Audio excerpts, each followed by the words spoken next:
Yo, what is up? What is up, everybody? Welcome back to the Science Flipping Podcast. I'm your host, Justin Colby, and here is your big public service announcement. March 11th and 12th, I am holding my first ever Wealth Accelerator event. Go to that website, 𝐓𝐒𝐒𝐅 It is all about how you take a transactional business of wholesaling and flipping and start to build wealth immediately. So it doesn't matter if you're just getting started, never done a deal, and or if you already have a functioning, running business and you need to start building wealth. Make sure you're there. Some of the biggest, brightest, and most successful in the space are going to be speaking. You have Clothier, you have Brent Tanner, Greg Herline, Carlos Reyes, Nick Perry, Taylor Welch. You just have everyone who has built massive businesses but also have accumulated wealth. Not to mention Pace Morby, Jamil Damji, so many others, Rochelle Jarvis, you name it. They are going to be rocking the house to help you understand what the experts do. They build a transactional business, they make a whole lot of money, but simultaneously they build wealth.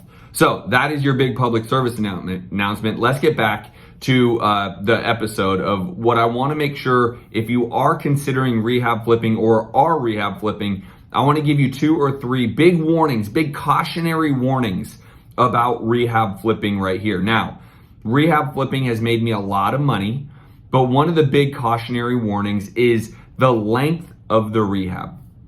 Right now, I think we're all very aware that materials are getting tricky to get and the pricing of all this is going up. Now, on top of that, there's so much work to be done that the amount of contractors that have the availability to work full-time on one single project is becoming less and less. So what does that mean? Well, it is hard to get the materials and then even harder to find a good contractor that will remain loyal and stick to just your 1 or 2 projects.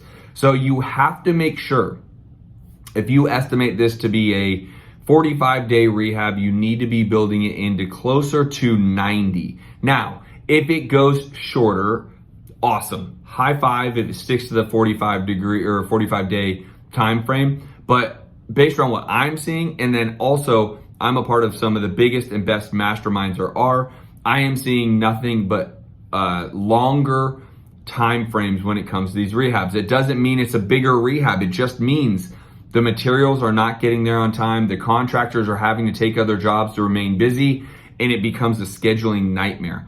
To the point of even the home, my personal home I did in Miami, the very same thing happened. It doesn't matter that it wasn't a flip. It was my own home. And so incredibly frustrating, both in the business side and even personally, right?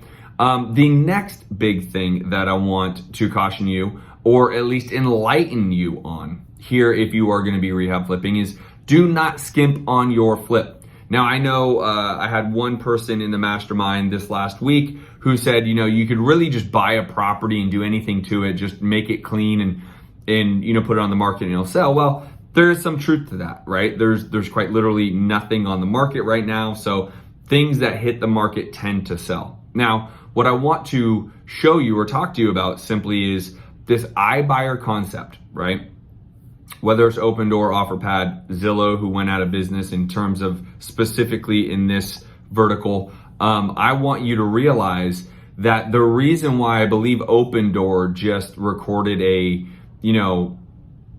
multi-$100 million loss. I think it was close to $200 million in losses with their flips in 2021, is because my main belief here is they just do the very minimum to get it listed.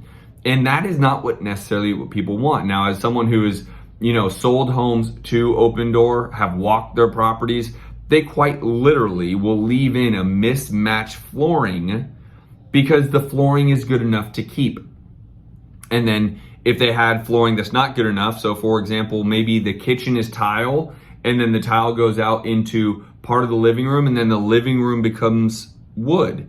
Now, here's the reality is those companies, Opendoor, OfferPad, Zillow, etc., they're playing with billions of dollars with a B, billions. Their model is different than ours, which are, we are small mom and pops. No matter how big you are, if you're making $1, $2, $3, $4 million a year, you're still so small to these bigger companies. You need to understand that your product needs to sell, right? And you need to make sure that your product stands out from that, because you can't afford to take losses, right? Everyone takes losses in the flipping game. Anyone who has flipped any amount of properties is going to take a loss, period, end of story. But if you want your home to sell, and if you want your home to sell top dollar, then you need to make sure you're not skimping on the rehab. And that brings me to my third point, which is gonna be, make sure you're not chasing an unrealistic number to try to set a precedence. When you're comping properties, obviously you have your highest ARV, and that is the after repair value, and that's probably something that you're trying to target, right? But these days, if that number is so far outlier versus what all the other homes are selling at, and this is, let's just say this sold for 500 and everything else sold for 400, then don't go chase the 500. You might get more than 400 because there's nothing on the market. And because you're taking my advice and saying you're not going to skimp on the rehab, you might be able to sell for 415, 425, maybe. I'm giving you some hypotheticals here. But with that said, you don't want to go and chase the highest comp on the market unless there's some valid reason to do that. Because the highest comp, yes, let me take a step back and say this. If the highest comp was the difference between 475 and 500, you might want to chase 500 because you're looking for the house's potential. What can this house potentially sell for? And if you see something that is $500,000 and all the other ones were 475, then the market may agree with you based around the first or the second point that I gave here, which is don't skimp on your rehab. If you do incredible rehab, you really pimp it out, you do a waterfall island, you're doing Calcutta quartz or marble, you're really dialing in, you're replacing the doors, you're not keeping the doors, you're not just painting them, you're replacing them, you're doing brand new cabinets, you're doing the stuff that can get you to that number, then so be it. The caution here is if everything else is selling in the 400s, low 400s, and then you're trying to chase this one that sold at 500, okay? That's the caution. You shouldn't be buying the home trying to chase the 500. You should be buying the home saying, I know for sure it will sell at that 400 mark. Let's see if I can make things, if there's a bridge in the gap, what is pending? Maybe I call the agents. Maybe I try to figure out, or ask the agents, what is it contracted for? I have a property myself that I might be listing, want to try to figure out whether I'd be around the same ballpark. That might help you bridge the gap. But don't go buy the property chasing that outlier $500,000 ARV. But again, you guys have heard me time and time say this. There is a shortage in supply. There is a high demand. Interest rates have not outpaced the demand as of yet, right? So do the great rehab. You will find a buyer right now because they want good product. They need somewhere to live. If you guys haven't yet, make sure you smash that like button. I'd greatly appreciate it as you're watching this on YouTube. But if you haven't yet heard me talk time and time again about the shortages in supply and the massive demand and how I don't believe the interest rate hikes are gonna factor in greatly as the time being, that's just the reality. So make sure you're taking your time, you're buying it right, you're not skimping on the rehab, you're not chasing the highest ARV that there is. In terms of the outlier ARV that's not, representing what everything else is buying at. And if you can do all that, you're going to be you're going to be a great scenario. The first pillar was time. You need to make sure you allot the right time. The materials are going to weigh on you in terms of they're not getting here very quickly. That means the contractors are having to take multiple jobs because one job gets put on hold like yours might.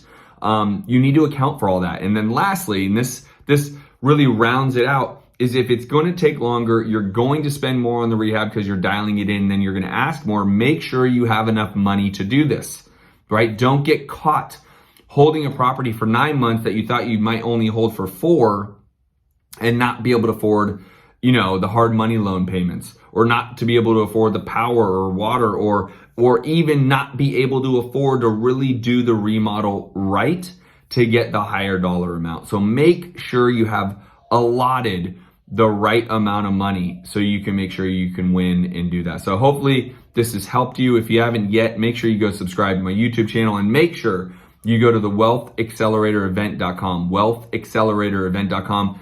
Be in person. Come hang out with all of us. Proximity is power. Be around Carlos Reyes, Pace Morby, Jamil Damji, myself, Kent Clothier. The list goes on and on. Taylor Welch, Rochelle Jarvis, Nick Perry. I can't believe the amount of powerhouses that are going to be here to teach you on how to go from the transactional business, make a ton of money wholesaling and flipping, and turn that into wealth. I'll see you all there. Peace.